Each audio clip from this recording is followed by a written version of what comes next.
Now, the United States has been hit by what has been described as the second deadliest mass shooting. Here's the sad part, only this year.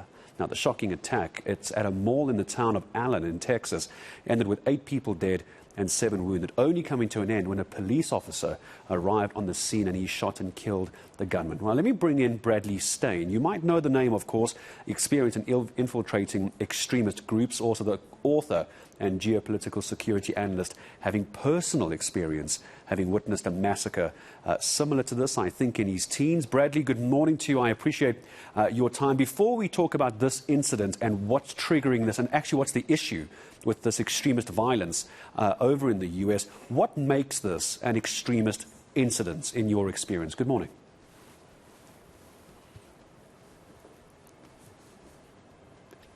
Well, good morning. Thank you for having me. Go ahead, Bradley. I'm not sure if your connection is dying on me at all, Bradley. I'm not sure if you're able to still hear me. If you are, go ahead with what I was asking you. Okay. So, good morning, and thank you for having me on. So what makes this an extremist act is the fact that, after the fact the police have found radicalized memorabilia, for instance, Nazi flags, etc. The individual, the gunman, also had Nazi tattoos on his body and patches on his tactical vest that he was wearing. A white power hit squad, I think one of the abbreviations stood for. That this person was ideologically motivated by white power and by hate for other people. And unfortunately, if I remember correctly, it was in the late 80s, maybe early 90s, I want to say late 80s, Bradley, that you were a witness to something similar to this as well. And just give me a sense of what it's like to be in an incident like that, because I often get the sense when you see these terrible shootings on TV, we don't often have a sense of how dangerous and how deadly and how terrifying it must be.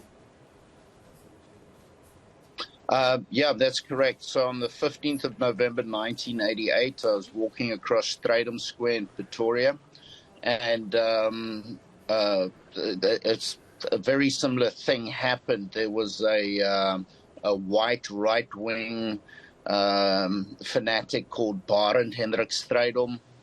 He called himself Die Wit Wolf, and he was on a mission to cleanse South Africa of black people.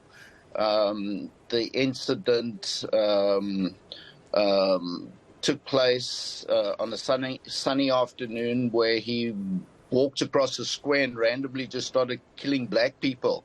Later on, they found that his ideals were very similar shaped at that stage. It was shaped by the Afrikaner Weerstandbeweging and his dad's affiliation to that. And we found out through research that, he was raised a racist. He was raised with these right-wing, anti-black ideals. And, during that era, we saw a lot of that in South Africa. I'm going to ask you as a last question, Bradley. I'm going to ask you to put your security analyst hat on for a second. I want to go just back over to the US, because this is becoming more and more worryingly mainstream. As I mentioned, this is the second deadly shooting, mass shooting, just this year, only a few months into the year, but it's becoming a big issue over there. What is actually happening? Is this purely because of the conflict between the Republicans and the Democrats, or does this run a bit deeper? Just briefly, if you could, before I say goodbye, what do you think is happening there from a security and geopolitical perspective? Well,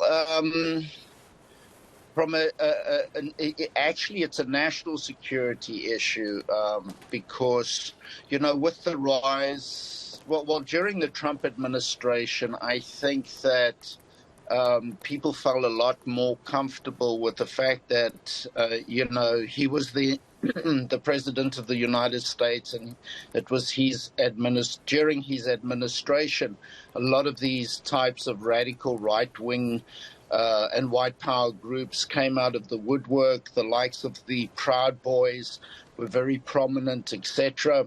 A lot of that does tend to be with a lot of those people do tend to come from the Republican Party.